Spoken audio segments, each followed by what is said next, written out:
کۆمیتەی ڕێخستنی برادۆز هەڵساین بە دابەشکردنی بڕێک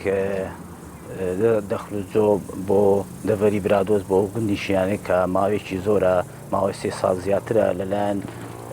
سوپای تورکیاوە تۆپباران دەکرێت ڕز و باغیان دەسووترێ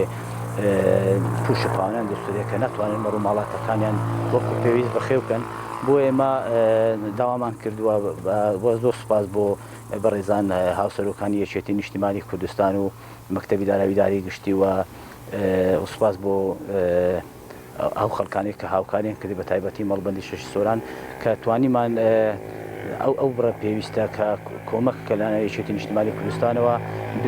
بێنین بۆ دەڤەری برادۆست و بەسەر خەکە دابەش بکەین.